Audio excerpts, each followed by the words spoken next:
Hello. Hello. Morning.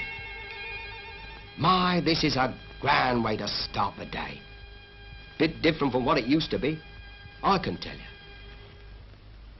I can remember like it was yesterday. It wasn't half so comfortable. Took a bloke a good hour to get to work. As for the view, if you can call it a view, you needn't ask when you were getting near the town. You knew without looking. Still, what could you expect with drab-looking houses and ugly factories?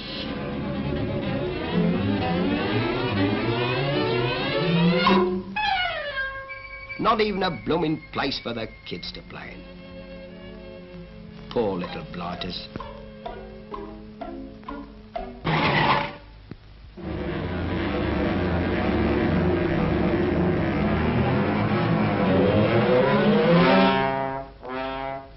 I tell you, by the time I got to work, I was all in. Well, one day I was proper fed up with it all. It seemed to me we'd made a real mess of things in our town. Still, if you can make a muck-up of things, you can put them right. Boy, that's when I had a great idea. And it seemed I wasn't the only one. Oh, no.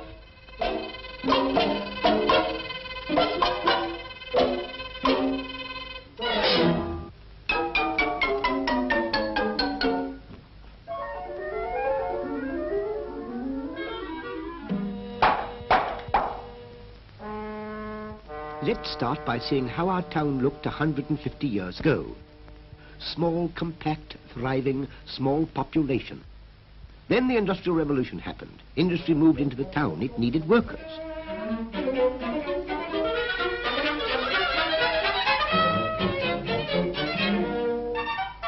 The town was now unhealthy and crowded.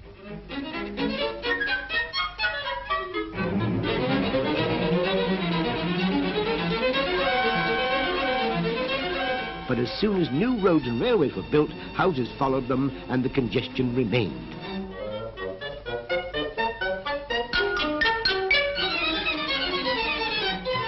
In fact, our town has turned into a monster.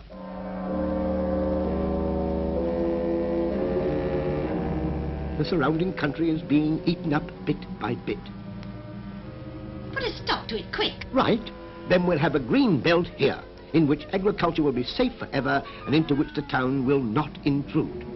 That doesn't solve the problem, however. We're still overcrowded. I say move out. Make a fresh start. Stop. Don't do something you'll be sorry for later. Come back and let's think it over. If we're to make room for everyone without spreading out, we must build upwards.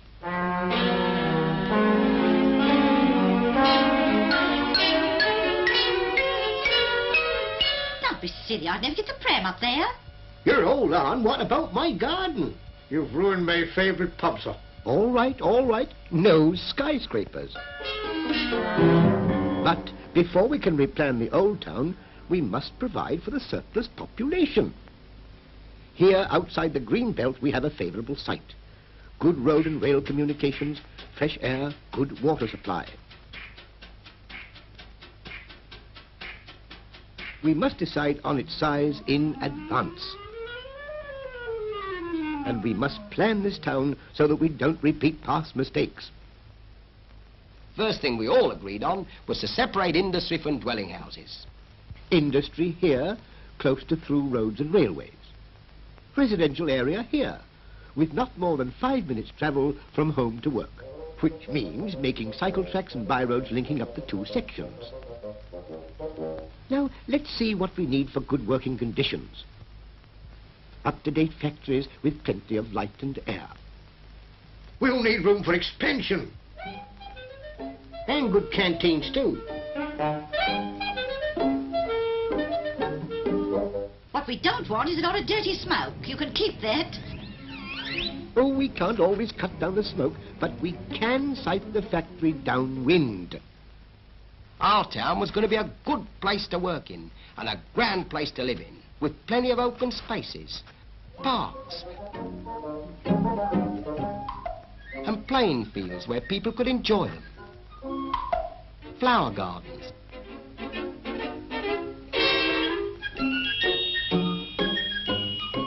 And of course there'd have to be an attractive town centre too, with plenty of room for folks to meet. Good shops, a posh theatre, cinemas, a concert hall and a civic centre. We have to plan the residential area next. Let's consider it as a series of neighborhoods and take any one of them. Now, how shall we plan? Most important of all is the child. So we'll need pedestrian routes for the pram pusher. Nursery schools within 400 yards of every home. Primary schools within safe and easy reach. Each neighborhood must have its own Churches, community center. shopping districts,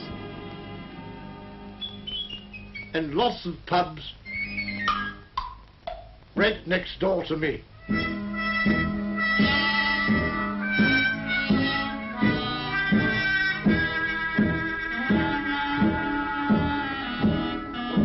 oh no you don't. Oh, there'll be a pub quite near enough to you.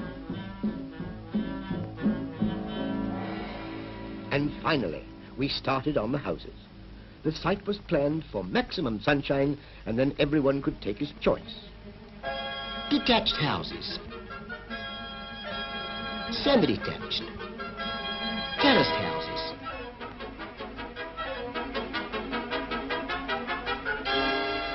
flats for people who wanted them, hostels where the young folks could get together, and bungalows for the oldies. And so we moved right in.